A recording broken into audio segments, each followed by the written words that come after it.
விண்ணகரில் எழுதிய வழிபடும் பெருமாளே என்று கொண்டாடும் மன்னமாக இதோ வந்து கொண்டிருக்கிற காட்சியை பார்த்து இதோ கலசம் நம்முடைய விநாயகப் பெருமானுடைய கலசத்தில் அபிஷேகம் செய்யக்கூடிய புனித கலசமானது மூல விமானத்தின் மீது கலசத்தின் மீது வைக்கப்பட்டிருக்கிற காட்சியை பார்க்கிறோம். இதோ கருட பகவான் வட்டமிடுகின்ற காட்சி இரண்டாவது முறையாக கருட பகவான் வட்டமிடுகின்ற காட்சியை பார்க்கின்றோம். கலசம் வந்த உடனேயே அடுத்து வந்த இதோ கருட பகவான் வருகின்ற காட்சியை பார்க்கின்றோம்.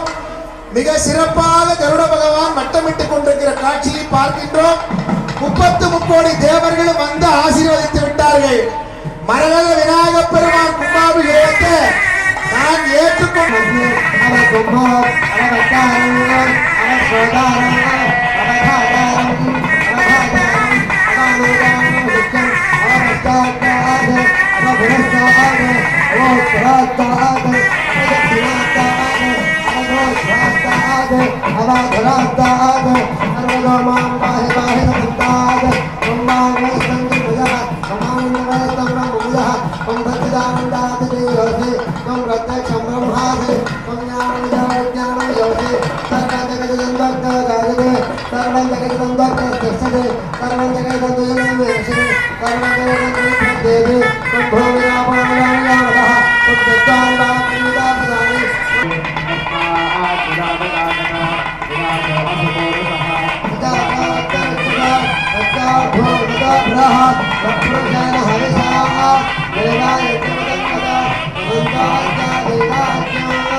ஒரே 9:50 கும்பாபிஷேகம்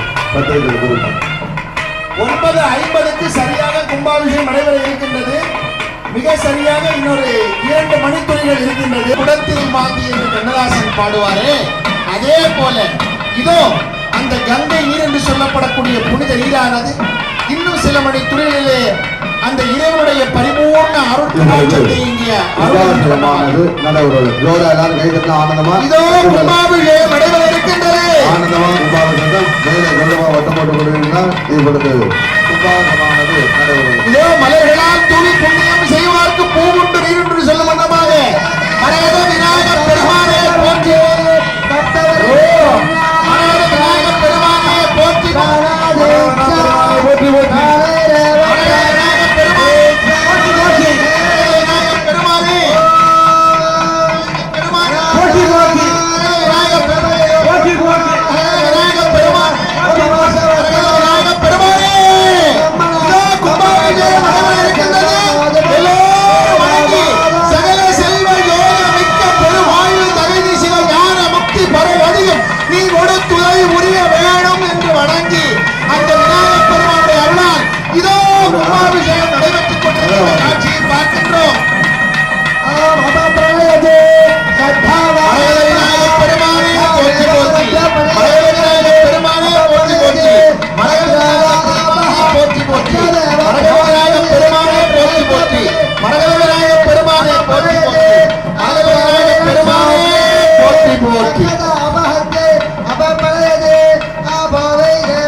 மிகச் சரியாக 9:51 மணி அளவிலே மிக அருமையாக இந்த ஆலயத்திற்கான குடமுழுக்கு நடைபெற்றுக் கொண்டிருக்கின்ற காட்சியை பார்க்கின்றோம்.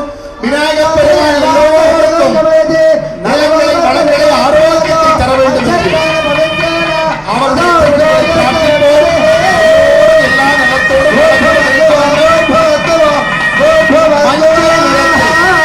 மஞ்சள் நிறத்தில் பட்டு கட்டப்படுகிற காட்சியை பார்க்கிறோம். மங்களம் பொங்க இருக்கிறது. சுபமுகூர்த்த நாள். இதில் மஞ்சள் பட்டு சுபமுகூர்த்த நாள் அன்னைக்கு சுவாமிக்கு கும்பாபிஷேகத்தினை கட்டுறாங்க. இதை பார்த்த அத்தனை பேருக்கும் மங்களம் பொங்க வேண்டும் என்று பிரார்த்திக்கின்றோம். எனவே எல்லோருக்கும் மங்களமான வாழ்வு. மஞ்சள் என்றாலே மங்களம்.